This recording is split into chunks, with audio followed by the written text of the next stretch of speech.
മറ്റൊരു കിടിലൻ chess game കണ്ടാലോ? ഈ ഗെയിം കളിച്ചിരിക്കുന്നത് 1923-ലാണ്.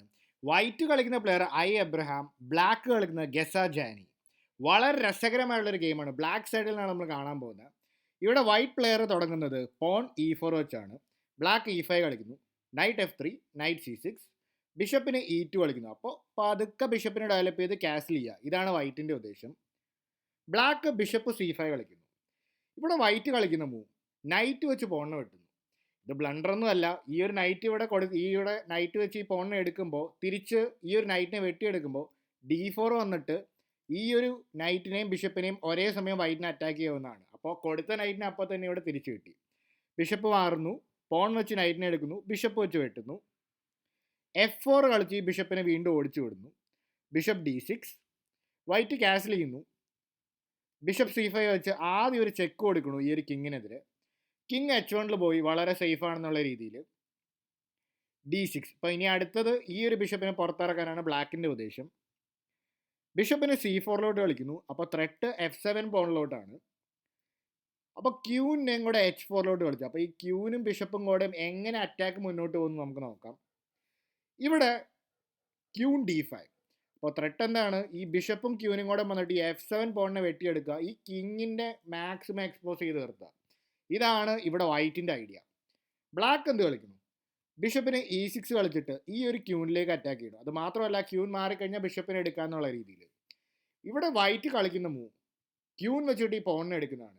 ഇത് യഥാർത്ഥത്തിൽ ഒരു മിസ്റ്റേക്ക് ആണ്. അതിന് പോകുന്നതിന് പകരം ക്യൂവിനെ D3 കളിച്ചാൽ മതി. കാരണം ഈ ഒരു പൊസിഷനിൽ ഇവിടെ ബിഷപ്പിനെ എലിമിനേറ്റ് ചെയ്ത് കഴിഞ്ഞാൽ ഇവിടെ ക്യൂൻ വെച്ച് വെട്ടിക്കഴിഞ്ഞാൽ നൈറ്റ് F6. ഇത് മോറോർലെസ് ഒരു ഈക്വൽ പൊസിഷനാണ്. രണ്ടു പേർക്കും കൗണ്ടർ അറ്റാക്സ് ഉണ്ട്. പക്ഷേ അതിനെല്ലാം പകരം ഇവിടെ വൈറ്റ് കളിക്കുന്ന മൂവ് ക്യൂൺ ടേക്സ് B7 കളിച്ച് ഈ റൂക്കിലേക്കാണ് അറ്റാക്ക് ചെയ്യുന്നത്. അപ്പോൾ ഈ പൊസിഷനിൽ നിങ്ങളാണ് ബ്ലാക്ക് കളിക്കണമെങ്കിൽ നിങ്ങൾ എങ്ങനെ ഈ പൊസിഷനിൽ കളിക്കും? വീഡിയോ പോസ് ചെയ്തിട്ടൊന്ന് ചിന്തിച്ച് നോക്കാവുന്നതാണ്. എങ്ങനെ നിങ്ങൾക്ക് ഈ ഒരു ബ്ലാക്ക് സൈഡ് വരുന്ന എങ്ങനെ കളിക്കും എന്നുള്ളത്. ഓക്കെ, ഒന്ന് കണ്ടു നോക്കിയാലോ. Bishop take C4. ഈ മൂവ് ഇത്രയും കിടിലനാവാൻ കാരണം വെറുതെ ഒരു റൂക്ക് സാക്രിഫൈസ് മാത്രമല്ല, ഈ ഒരു റൂക്ക് സാക്രിഫൈസ് നടക്കുമ്പോൾ ക്യൂൺ ടേക്സ് റൂക്ക് എടുക്കുമ്പോൾ ചെക്കും കൂടെയാണ് വരുന്നത്. അപ്പോൾ രണ്ട് കാര്യങ്ങളുണ്ട് ഇവിടെ. വെറുതെ കൊടുത്തത് മാത്രമല്ല, എക്സ്ചേഞ്ച് പോലെ റൂക്കിന് വരെ ഒരു ബിഷപ്പിനെ കിട്ടിയത് മാത്രമല്ല, റൂക്കിനെ എടുത്തു കഴിയുമ്പോൾ ചെക്കും കൂടെയാണ്. അപ്പോൾ ബ്ലാക്കിന് റെസ്പോണ്ട് ചെയ്യേണ്ടിയിരിക്കണം. അപ്പോൾ ഇവിടെ ഇപ്പോൾ വൈറ്റ് എന്ത് ചെയ്യും? ക്യൂൺ വെച്ച് റൂക്ക് എടുത്ത് ചെക്ക്, ഹാപ്പിയാണ്. ഒരു ചെക്കോടെ റൂക്കിന് കിട്ടി. ഇവിടെ ബ്ലാക്ക് കളിക്കുന്ന മൂവ് കിങ് D7 വളരെ ക്രിട്ടിക്കലായിട്ടുള്ള മോസ്റ്റ് ഇമ്പോർട്ടൻറ്റ് മൂവ് ആണ്. ഇതിൻ്റെ ഐഡിയ ഈ ഒരു C6 സ്ക്വയർ ക്യൂവിനെ എടുത്തു കളയാനാണ്. അപ്പോൾ ഇൻ കേസ് തിരിച്ചു വന്നെങ്കിൽ തന്നെ ഇവിടെ പറ്റുന്നില്ല. അപ്പോൾ ആ ഒരു മൂവ് കിങ് D7 ഇവിടെ സാധിക്കുന്നു. അപ്പോൾ ഇവിടെ ബ്ലാക്ക് ഇവിടെ കംപ്ലീറ്റ്ലി വിന്നിങ് ആണ്. കാരണം ഈ രണ്ട് ബിഷപ്സും ക്യൂവിനും വളരെ പവർഫുൾ ആണ്. എന്തുകൊണ്ടാണെന്ന് നോക്കാം.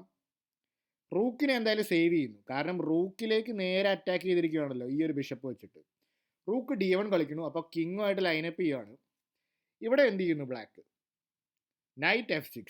ആദ്യം റൂക്ക് കൊടുത്തു, ഇതാ പിടിച്ചോ അടുത്ത റൂക്കും. ഈ റൂക്കും കൂടെ എടുത്തോ, എനിക്കൊരു കുഴപ്പമില്ല. ഈ നൈറ്റും രണ്ട് ബിഷപ്പും ഈ ക്യൂവിനും മതി ഫിനിഷ് ഓഫ് ചെയ്യാൻ. അപ്പോൾ ഇവിടെ ഇപ്പോൾ എന്ത് ചെയ്യും? ഇപ്പോൾ ഈ ക്യൂവിന് വേറെ പോകാൻ വേറെ സ്ക്വയറൊന്നുമില്ല. കാരണം ഇതാണ് കിങ് D7 വന്നുള്ള ഗുണം. അപ്പോൾ ക്യൂവിന് ഇപ്പോൾ ഓടിപ്പോകാൻ വേറെ സ്ക്വയറൊന്നുമില്ല. B7 പോയിട്ട് പ്രത്യേകിച്ച് ഒരു കാര്യമില്ല.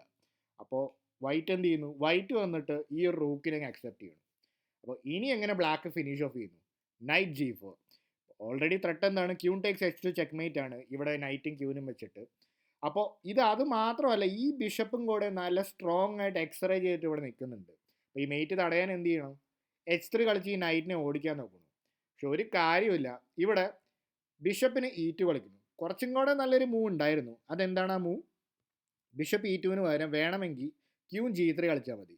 ഇതിൻ്റെ ഉദ്ദേശം ഇവിടെ ചെക്ക്മേറ്റ് ത്രെട്ടൻ ചെയ്യുകയാണ്. എങ്ങാനും ഇവിടെ നൈറ്റിനെ എടുത്തു കഴിഞ്ഞാൽ വളരെ സിമ്പിളായുള്ള ക്യൂൻ H4 ചെക്ക്മേറ്റ്. ഇങ്ങനെ ഇങ്ങോട്ട് മൂവ് ചെയ്യാൻ പറ്റില്ല. ഈ ബിഷപ്പ് ഇവിടെ എക്സ്റേ ലൈനപ്പ് ചെയ്തിട്ടുണ്ട്. ഒരു മനോഹരമായ ചെക്ക്മേറ്റ് സംഭവിക്കും. എന്തായാലും ഗെയിമിൽ അത് നടന്നില്ല. എന്നിരുന്നാലും നേരെ കളിക്കുന്ന ബിഷപ്പ് E2 ഈ റൂക്കിലേക്ക് അറ്റാക്ക് ചെയ്യാണ്. അപ്പോൾ ഈ റൂക്കിനെ സേവ് ചെയ്യാൻ പോയിട്ട് വലിയ കാര്യമൊന്നുമില്ല. അല്ലാതെ തന്നെ ക്യൂൺ G3 പോലത്തെ സാധനം വരും. അപ്പോൾ അതുകൊണ്ട് ക്യൂൺ ടേക്സ് G7 ഇവിടെ ക്യൂൺ ടേക്സ് G7 കളിച്ചിട്ട് എങ്ങനെയെങ്കിലും കളിയിലേക്ക് വരാൻ നോക്കണം. ഇനി ഇവിടെ ഒരു ഫൈനൽ ഫിനിഷ് ബ്ലോ. നിങ്ങൾക്ക് വേണമെങ്കിൽ വീഡിയോ ഒന്നും കൂടെ പോസ് ചെയ്തിട്ട് ഇവിടെ ബ്ലാക്ക് കളിക്കുന്ന ഒരു ഫിനിഷിംഗ് ലൈൻ ഒന്ന് ആലോചിച്ച് നോക്കാവുന്നതാണ്. ഓക്കെ, നിങ്ങൾ റെഡി ആയെന്ന് വിശ്വസിക്കണം. എന്തായാലും ഒന്ന് കണ്ടു നോക്കാം. Queen takes h3 check. അപ്പോൾ മോറോലെസ് ഫോഴ്സ്ഡ് ആണ്, കിങ്ങിന് ഇങ്ങോട്ട് മൂവ് ചെയ്യാൻ പറ്റില്ല, ബിഷപ്പ് ആ സ്ക്വയർ കൺട്രോൾ ചെയ്തു.